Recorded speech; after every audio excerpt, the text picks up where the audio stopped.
ఓకేనా? 40 రోజులు చేసాం, 21 చేసాం, ఇంకొంచెం చేసాం, 14 చేసాం, 7 చేసాం, 3 చేసాం, 8 తర్వాత మనం ఉపవాసాలు చేసేది కాదు, కానీ దేవుని చిత్తాన్ని మనం నెరవేర్చే వారంగా ఈ లోకంలో మనం ఉన్నామా, దేవుని వాక్కు ప్రకారం మనం జీవిస్తున్నామా అని మనం చూసినట్లయితే, మరి చిరకాలమైన మందిరములో ఉండాలని దావీదు భక్తుడు అంటాడు. అంటే మందిరం యొక్క విశిష్టత, మందిరం యొక్క గొప్పతనాన్ని ఆయన వివరించాడు.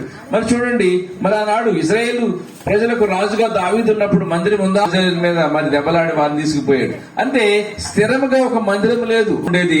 దానికి మరి బలి అర్పిస్తూ దాని యాగం చేస్తూ యాజకులు అనేక మంది జరిగిస్తూ ఉన్నారు, కానీ మరి ఆ మందసం అనేది లేదు. మరి ఇది ఎవరు ప్రయత్నం చేశారంటే స్థిరముగా ఒక దేవుని మందిరం ఉండాలి, దేవుని కొరకు ఒక మందిరం మరి ఉండాలని ఎవరు బాగా మరి కృషి చేశారంటే దావీదు భక్తుడు.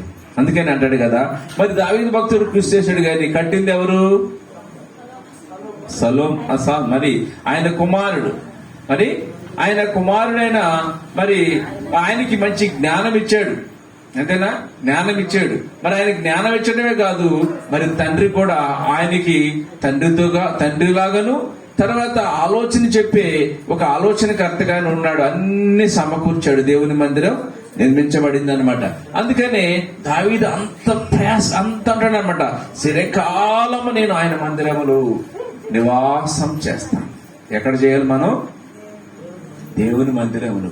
అందుకని ఒక్క దినము గడుపుట, దేవుని మందిరంలో ఒక దినము గడుపుట కంటే 1000 దినాల కంటే శ్రేష్టం. అంతేనా?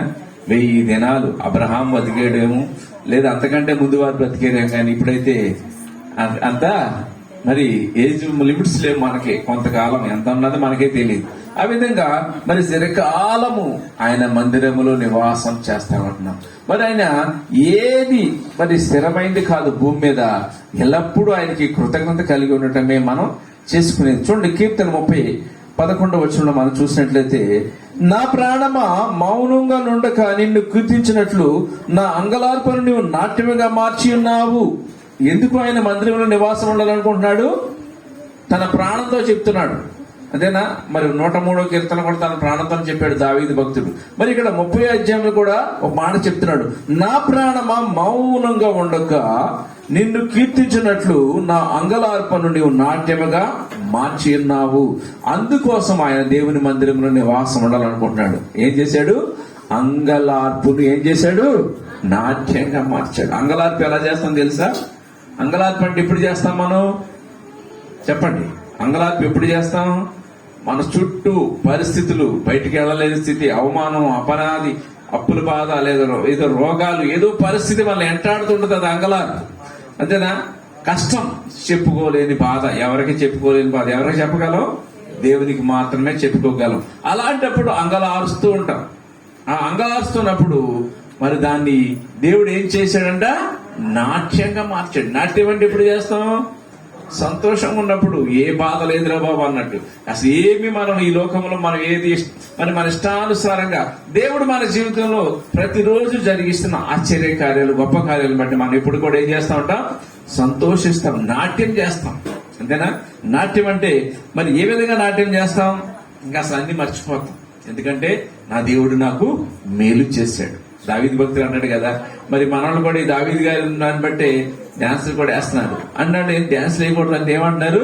దావీదు చేశాడు కదా, దావీదు వలే నాట్యం ఆడి అన్నట్టుగా దావీదు నాట్యం ఆడుతూ ఆయన మందసాన్ని తీసుకొచ్చాడు కదా. అప్పుడు అంటే ఒక బంధకాల్లో ఉన్న మందసాన్ని బయటకు తీసుకొచ్చాడు. ఎవరో శత్రువు ఉన్న మందసాన్ని తీసుకొచ్చాడు గనక మరి ఆయన నాట్యం ఆడాడు. అలాగే నా జీవితం, మనందరి జీవితంలో ఎదురైన సమస్య, పరిస్థితిలో నుంచి దేవుడు మనలను విడిపించాడు గనుకనే మనం ఏం చేయాలి? నాట్యం ఆడాలి. అందుకని మన అంగలార్పును నాట్యంగా మార్చేది ఎక్కడ? దేవుని మందిరములు.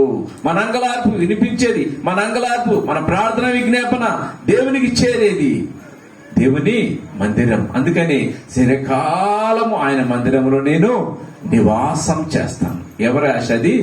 దావీదు గారి ఆశ. అది మన ఆశ కూడా అదే ఉండాలన్నమాట. దేవుని మందిరంలో మనం ఎక్కువ సమయం గడపాలి, దేవునితో మనం ఎక్కువగా గడపాలని మనం ఎప్పుడైతే అనుకుంటామో దేవుడు మన జీవితంలో గొప్ప కార్యాలు చేస్తాడు. చూడండి, కీర్తన అదే 36వ అధ్యాయం మరి 7వ వచనంలో చూసినట్లయితే, దేవా చూడండి 36:7. దేవా, నీ కృప ఎంతో అమూల్యమైనది, నరులు నీ రెక్కల నీడను ఆశ్రయించున్నారు. ఏం చేస్తున్నారంట? ఆయన కృప ఎంతో ఉందంట, విస్తారమైనది. నరులు నీ నీడంటే ఏంటి? దేవుని మందిరం ఆశ్రయిస్తున్నారు, దేవుని మందిరాన్ని ఆశ్రయిస్తున్నారు. ఇప్పుడు ఒకప్పుడు వ్యతిరేకం అన్నాం. ఆ నార్త్ ఇండియాలో ఇప్పుడు చాలా ఉద్యమ సభలు జరుగుతున్నాయి. మరి ఇక్కడ మొదలైంది అనమాట. ఏమైంది? వ్యతిరేకత ఇక్కడ మొదలైంది, కానీ అక్కడ మరి దేవుని యొక్క మరి ఉద్యమంగా దేవుని నామం ప్రకటించబడుతుంది. మరి దేవుని నామం ప్రకటించబడుతుందంటే మరి దేనికోసం అంటే, వాళ్ళు కూడా ఎవరైతే అంగలారుస్తున్నారో, ఎవరైతే బాధపడుతున్నారో, ఎవరైతే ఇరుకులు, ఇబ్బందులు, తాగుడు, వ్యసనం, మరి జోదం, వ్యభిచారం, లోకానుసారమైన వాటిల్లో మరి కొట్టుమిట్టాడుతున్నారో వారిని ఆ అంగలార్పు నుంచి, ఆ పరిస్థితిలో నుంచి విడిపించేది దేవుని మందిరం, దేవుని నామం. అందుకనే దేవుని నామములో వారికి విడుదల కావాలని మనం ప్రతిరోజు ప్రార్థన చేస్తాం. అంతేనా? ఈ రోజు ఒక రాష్ట్రం కొరకు, ఒక దేశం కొరకు ప్రార్థన చేస్తారు. జూమ్ లో ఉదయకాలం, సాయంకాలం, అదే చర్చిలో ప్రతిరోజు ఉదయం, సాయంకాలం, మధ్యాహ్నం ప్రార్థన జరుగుతూ ఉంటది. అదేవిధంగా ఉపవాసాలు చేసేవాళ్ళు ప్రార్థన చేస్తూ ఉంటారు. దేనికోసం అంటే, మనం నివసిస్తున్న మన దేశం ఇది, మన ప్రాంతం ఇది, మన రాష్ట్రం ఇది. అందుకని మన అధికారుల కొరకు, సంఘాల కొరకు, అందరి కొరకును ప్రార్థన చేసే బాధ్యత మనం తీసుకున్నాం. అందుకని దేవుని యొక్క మందిరములో మరి ఏముంటదంట? నీడ ఉంటది, ఆదరణ ఉంటది. అందుకోసమని అనేక మంది దేవుని మందిరానికి రావాలని ఆశపడుతూ ఉన్నారు. అందుకోసం దేవుని చిత్తం మనం నెరవేర్చినప్పుడైతే మరి దేవుని మందిరంలోకి వచ్చిన తర్వాత మనకేముంటది? ఒక కండిషన్స్ ఉంటాయి. ఉంటాయా? ఇప్పుడు మొదటి కీర్తన ఎంతమందికి వచ్చి? అందరికి వచ్చే కీర్తన మొదటి అధ్యాయము, దుష్టుల ఆలోచన చెప్పు నడవక, పాపుల మార్గం నిలవక, అపహాసకులు కూర్చుండు చోటు కూర్చుండక. ఏం చేయాలి? యెహోవా ధర్మశాస్త్రం నందు ఆనందించుచు దివారాత్రులు దాన్ని ధ్యానించేవాడు ధన్యుడు. దివారాత్రులు ధ్యానించేవాడు ధన్యుడే. దివారాత్రులు చదవచ్చు, మీరైనా నేనైనా చదవచ్చు. కానీ ఎలా చదవాలి? ఆ ఫస్ట్ ఉన్న 3 కండిషన్స్ ఏం చేయాలి? అప్లై చేసుకోవాలి. నీకు, నాకు, మన అందరికి అప్లై చేసుకోవాలి. ఏం చేయాలి? దుష్టుల ఆలోచన చెప్పును నడవక, పాపుల మార్గమును నిలవక, అపహాసకులు కూర్చుండే చోటన కూర్చోక, యెహోవా ధర్మశాస్త్రం నందు ఆనందిస్తూ దివారాత్రులు దాన్ని ధ్యానించేవారు ధన్యులు. మరి ఆ విధంగా ఎప్పుడైతే మనం ఆయన ధ్యానిస్తామో ఆ ధన్యత అనేది మనం పొందుకోగలుగుతాం. ఊరకనే రాదు. అంతేనా? అదే అంటారు కదా, డబ్బులు ఎవరు ఊరకే రావు అంటారు కదా. అలాగే ఆశీర్వాదాలు కూడా ఊరకే రావు. బైబిల్లో కూడా ప్రతిదీ కూడా మనకి కండిషన్స్ అండ్ బ్లెస్సింగ్స్ అంటే, మరి ఆశీర్వాదం వస్తుంది, కానీ దానికి ఒక కండిషన్ ఉంటుంది. మీకైనా, నాకైనా, ఎవరికైనా సరే ఆశీర్వాదం పొందుకోవాలంటే మనం దాన్ని పొందుకోగలిగిన శక్తి మనకి కావాలి. అందుకోసం అనే దేవాది దేవుడు చూడండి, దేవుని మందిరములో ఏమి దొరుకుతుంది, దేవుని మందిరం ఎలా మనకి ఆశ్రయంగా ఉంటుందో చూడండి. 2 కొరింథీ రాసిన పత్రిక 1వ అధ్యాయము 10వ వచనంలో ఉంటది. ఆయన అట్టి గొప్ప మరణము నుండి మనల్ని తప్పించెను, ఇక ముందుకును తప్పించును. మరి మన కొరకు ప్రార్థన చేయటం వల్ల మీరు కూడా సహాయము చేయుచుండగా ఆయన ఇక ముందుకును మమ్మను తప్పించునని ఆయన యందు నిరీక్షణ గలవారమై ఉన్నాము. ఏం చేశారంట? మరి దేవాది దేవుడు మరణాన్ని జయించాడు. ఏం చేశాడు? మరణాన్ని జయించాడు. నీ కొరకు, నా కొరకు. మరి ఆయన మరణించకపోతే, ఆ మేకులు తీసుకోలేకపోతే అంటున్నారు కదా, ఆ మేకులే ఆయన తీసేసుకుని వచ్చేస్తే నీకు, నాకు పట్టిన శ్రమ, శిలువ శ్రమ, మరి తరతరాలుగా వస్తున్న శాపం పోదు. ఆయన మరణాన్ని జయించగలిగిన వాడు.